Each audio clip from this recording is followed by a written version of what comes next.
आज मैं आप लोगों को कास्टिंग डायरेक्टर और कोऑर्डिनेटर क्या है इसके बारे में थोड़ा सा बताना चाहूँगा कि कास्टिंग डायरेक्टर क्या होता है और कोऑर्डिनेटर क्या होता है।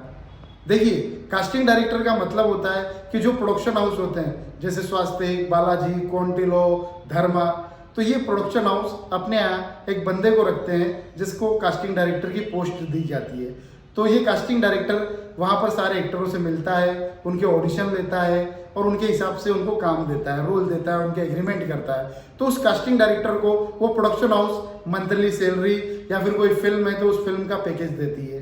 तो कास्टिंग डायरेक्टर का ये काम होता है कि वो एक्टरों से मिले, उनके लायक उनको काम दे।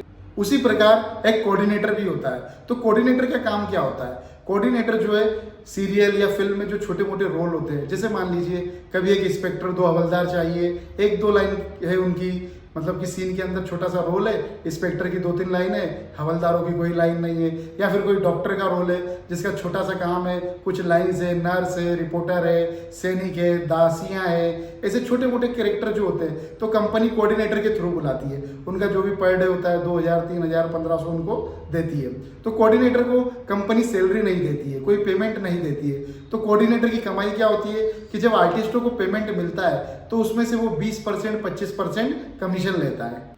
अब देखिए, जब पेमेंट मिलता है तो कंपनी क्या करती है, ट्रस्ट नहीं करती कोऑर्डिनेटर पे और आर्टिस्ट पे, तो वो क्या करती है, कास्टिंग जो है कोऑर्डिनेटर के थ्रू हुई है तो कोऑर्डिनेटर को चेक बना के देती है आर्टिस्ट के नाम का। लेकिन देखिए, जब आर्टिस्ट के नाम का चेक है तो कोऑर्डिनेटर उस चेक को कुछ कर नहीं सकता।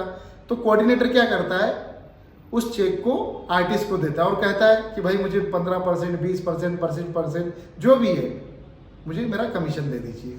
अगर मान लीजिए आर्टिस्ट को डायरेक्ट चेक मिल जाता है और आर्टिस्ट कोऑर्डिनेटर को कमीशन नहीं देता है तो इसके लिए कंपनी ऐसा करती है कि चेक होगा आर्टिस्ट के नाम का लेकिन दिया जाएगा कोऑर्डिनेटर को, ताकि वो उसको चेक दे और उसका पेमेंट जो भी बनता है कमीशन का वो आर्टिस्ट से ले ले। अब मान लीजिए अगर डायरेक्ट आर्टिस्ट को चेक दे दिया, कुछ आर्टिस्ट ऐसे होते हैं जो कमीशन नहीं देते, तो कोऑर्डिनेटर की मेहनत बेकार गई, उसको कमीशन नहीं मिला, उसको 2 पैसा नहीं मिला।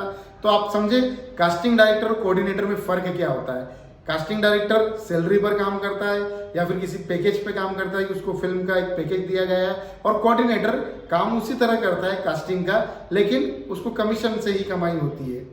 अगर आप एक्टर हैं तो आप कास्टिंग डायरेक्टर के थ्रू भी काम करते हैं, कोऑर्डिनेटर के थ्रू भी काम करते हैं।